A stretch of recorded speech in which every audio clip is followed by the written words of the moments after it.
నమస్తే, welcome to వీక్షణం. Pawan Kalyan ఏపీలో deputy CM, Janasena పార్టీకి చీఫ్.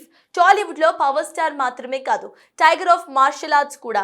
అంతేకాకుండా ప్రాచీన జాపనీస్ కళ అయిన కెంజుట్సులో కూడా అధికారిక ఎంట్రీతో పవన్ కళ్యాణ్ దేశంలోనే అరుదైన గుర్తింపును పొందారు.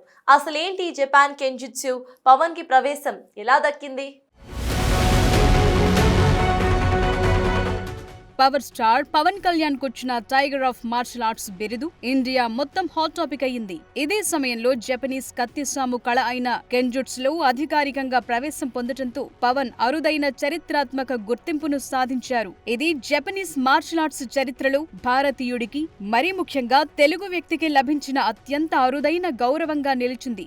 3 దశాబ్దాలకు పైగా క్రమశిక్షణతో, అంకిత భావంతో సాగించిన సాధన, పరిశోధనలకు ఫలితంగా ఈ గొప్ప గుర్తింపు లభించింది. సంప్రదాయ యుద్ధ కళల్లో అత్యంత గౌరవనీయమైన సంస్థల్లో ఒకటైన ప్రముఖ జపనీస్ సంస్థ సోగోబుడో కన్రికై నుంచి 5th డాన్ పురస్కారాన్ని కూడా పవన్ అందుకున్నారు. అంతేకాదు సోకే మురమత్సు సెన్సీ నాయకత్వంలోని టకెడా షింగెన్ క్లాన్ లో జపాన్ బయట తెలుగు మాట్లాడే మొదటి వ్యక్తిగా స్థానం సంపాదించారు పవన్. ఇది చాలా అరుదుగా ఇచ్చే గౌరవం. వీటితో పాటు హైదరాబాద్ పాత బస్తీకి చెందిన గోల్డెన్ డ్రాగన్స్ సంస్థ టైగర్ ఆఫ్ మార్షల్ ఆర్ట్స్ అనే విశిష్ట బిరుదుని ప్రదానం చేసింది. ఇండియన్ సెలబ్రిటీలో మొదటిసారి లభించిన టైటిల్ ఇది. ఇండియా జపాన్ సాంస్కృతిక సంబంధాలకు ఇది గర్వకారణంగా నిలిచింది. Is a very serious and dedicated practitioner, to be frank. वो कोई सा भी काम लेते हैं ना वो लोग, वो बहुत सीरियसली करते हैं उसमें. मैंने पूरा उसमें बोलते हैं ना, डूब जाता हूँ, पूरा डूब के करते हैं वो. सो सीरियसली उन्होंने लेके उसको प्रैक्टिस करता है. ऐसा just show put up movie के लिए, फिल्म के लिए नहीं. उन्होंने in depth art by heart उन्होंने जो है आर्ट में काम करता है. But he is the first one from where golden dragons has awarded him. Martial arts లో ఇప్పటికే ఎక్స్పర్ట్ అయిన పవన్ జపనీస్ కత్తిసాము కెంజుట్స్ లోనూ ఎంట్రీ సాధించారు. పవర్ స్టార్ సినిమాల్లోకి ఎంట్రీ ఇవ్వకముందు నుంచే ప్రాక్టీస్ చేస్తూ వస్తున్నారు. అలా జపనీస్ సమురాయ్ పై ఇష్టం పెంచుకున్నారు. దానిపై మరింత డీప్ గా స్టడీ చేశారు. సమురాయ్ అయ్యేందుకు కెండేలో ట్రైనింగ్ స్టార్ట్ చేశారు. 2020లో ట్రైనింగ్ ప్రారంభించిన పవన్ ఇప్పుడు దాన్ని వాడటంలో ఎక్స్పర్ట్ అయ్యారు. పవన్ లేటెస్ట్ మూవీ ఓజీలోనూ విజృంభించారు. అలా కెంజుట్స్, సమురాయ్లపై రీసెర్చ్ చేసే వారి సంఖ్య పెరిగింది.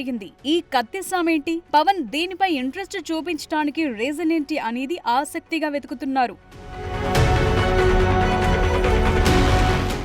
కెంజుట్స్ అనేది జపాన్ కు చెందిన ఓ ప్రాచీన యుద్ధ కళ. ఇది ప్రధానంగా కత్తిసాముపై ఆధారపడి ఉంటుంది. కెన్ అంటే ఖడ్గం, జుట్సు అంటే కళ, పద్ధతి అని అర్థం. మొత్తంగా ఖడ్గ నైపుణ్యం అని పిలుస్తారు. ఇది కేవలం ఆత్మరక్షణ విద్య మాత్రమే కాదు, శత్రువును యుద్ధంలో నిర్వీర్యం చేసే ప్రాణాంతకమైన విద్య. ఈ యుద్ధ కళ సుమారు 15వ శతాబ్దంలో జపాన్లోని సమురాయ్ యోధుల నుంచి పుట్టింది. యుద్ధ రంగంలో శత్రువులను ఎదుర్కొనేందుకు ఈ పద్ధతులను ఉపయోగించేవారు. ఈ ఆటలో కేవలం కత్తి తిప్పటమే కాకుండా సరైన భంగిమ, టైమింగ్, వ్యూహాలను నేర్పిస్తారు. సాధారణంగా ట్రైనింగ్ కోసం చెక్క ఖడ్గాన్ని ఉపయోగిస్తారు. దీన్నే బొకెన్ అంటారు. తరువాత అస్సలు కటానా ఖడ్గాలను గాని, వెదురుతో చేసిన షినైలని గాని వాడతారు. దీన్నే శిక్షణలో శరీరం, మనస్సు, ఖడ్గం 3 ఏకతాటిపైకి రావాల్సి ఉంటుంది.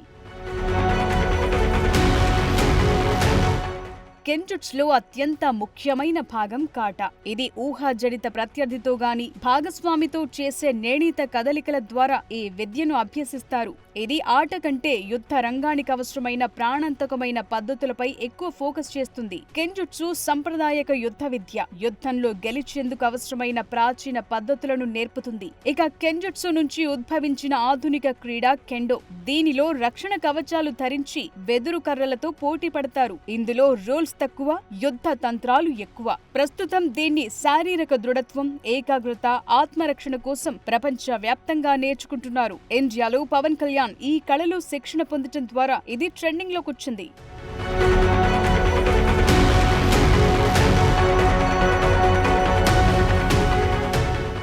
కెంజుట్సు గురించి వినడానికి బాగానే ఉంటుంది, కానీ నేర్చుకోవాలంటేనే అది అంత ఈజీ కాదు. ఇది కత్తి యుద్ధంలో టెక్నిక్తో మాత్రమే ముడిపడి లేదు. దీని బ్యాక్గ్రౌండ్లో తెలుసుకోవాల్సింది, నేర్చుకోవాల్సింది చాలానే ఉంది. అదే శతాబ్దాలుగా ఈ కళని అంతరించిపోకుండా చేసింది. అందుకే అంటారు, కెంజుట్సు కత్తి సాము నేర్చుకోవాలంటే అది కత్తి మీద సామేనని. కెంజుట్సు నేర్చుకోవటం అంత ఈజీ కాదా? ఏళ్ల తరబడి సాధనతోనే పూర్తిగా నేర్చుకోగలమా? ఎస్, కెంజుట్సు అనేది మామూలు మార్షల్ ఆర్ట్ కాదు. ఇదొక ప్రత్యేకమైన స్వతంత్రమైన యుద్ధ కళ. దీన్ని జపాన్ ప్రజలు సాంస్కృతిక తాత్విక వారసత్వంగా భావిస్తారు. అందుకే ఇప్పటికీ దీనిలో ట్రైనింగ్ తీసుకుంటారు. కెంజుట్సులో ఉపయోగించే ఖడ్గాన్ని కటానా అంటారు. ఇవి కాస్త వంకరగా పదునుగా ఉండే జపాన్ సంప్రదాయ కత్తులు. శిక్షణ సమయంలో వెదురు బొంగుతో చేసిన కత్తులతో ట్రైనింగ్ ఇస్తారు. నైపుణ్యం, కత్తి మీద పట్టు పెరిగాక అసలైన కటానాలిస్తారు. కెంజుట్సులో కత్తి పట్టుకోవటం ఒక్కటే కాదు, కాటా కూడా ముఖ్యమే. కాటా అంటే పరిస్థితులకు తగ్గట్లుగా కాళ్లు కదపటం కూడా ఓ కళే. అందుకే కెంజుట్సు నేర్పించే మార్షల్ ఆర్ట్స్ స్కూల్స్ లో ఈ విద్య ఒక్కో చోట ఒక్కోలా ఉంటుంది. ఈ కళ సాధనతో మనిషిలో ఆత్మవిశ్వాసం, ఏకాగ్రత, సహనం, ప్రశాంతత, సెల్ఫ్ కంట్రోల్, ధైర్యం, క్రమశిక్షణ పెరుగుతాయి. కెంజుట్స్ కి మోడర్న్ వెర్షనే కెండో. ఈ యుద్ధ కళలు ఇప్పుడు జపాన్ వ్యాప్తంగా పాపులర్ అయ్యాయి. కెంజుట్సుని పూర్తిగా నేర్చుకోవాలంటే ఏళ్ల తరబడి సాధన చేయాలి. జపాన్ నటుల్లో కొందరికి ఇందులో ప్రావీణ్యముంది. ఇండియాలో మాత్రం ఈ ఘనత ఒక్క పవన్ కళ్యాణ్ కే దక్కింది. హాలీవుడ్ సినిమాల కోసం Tom Cruise, Keanu Reeves martial arts నేర్చుకున్నారు. ఈ క్రమంలోనే కత్తి విద్యలో బేసిక్స్ తెలుసుకున్నారు. పవన్ కళ్యాణ్ కు ఇప్పటికే కరాటేలో బ్లాక్ బెల్ట్ ఉంది. అలాగే కెంజుట్స్ లోనూ ట్రైనింగ్ తీసుకున్నారు. అందుకే గౌరవ సూచకంగా ఆ ఖడ్గాన్ని బహుకరించారు. మార్షల్ ఆర్ట్స్ లో 5th డాన్ అనేది కేవలం శారీరక దృఢత్వం పైనే కాదు, ఆ విద్య పట్ల ఉన్న అవగాహన, అనుభవం మీద కూడా ఇస్తారు. ఆ విద్యలో చూపిన ప్రతిభకు, దానికి వారు చేస్తున్న ప్రచారానికి గుర్తింపుగా గురువులు ఇలాంటి బిరుదులివ్వటం మార్షల్ ఆర్ట్స్ ప్రపంచంలో సాధారణమే. ఈ 5th డాన్ గౌరవం కూడా పవన్ కి దక్కింది.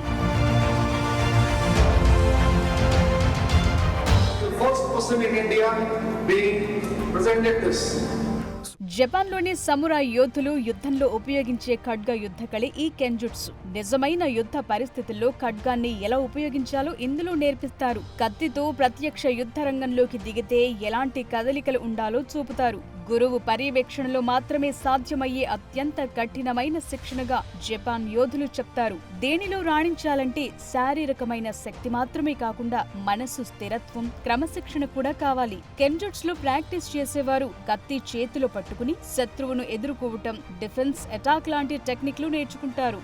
ఇది కేవలం శారీరక శిక్షణ మాత్రమే కాదు, మానసిక ఏకాగ్రతను కూడా పెంచుతుంది. జపాన్ బయట ఈ కళలో అధికారిక గుర్తింపు పొందటం చాలా అరుదు. ఎందుకంటే ఇది సమురాయ్ సంప్రదాయాలతో ముడిపడి ఉంటుంది.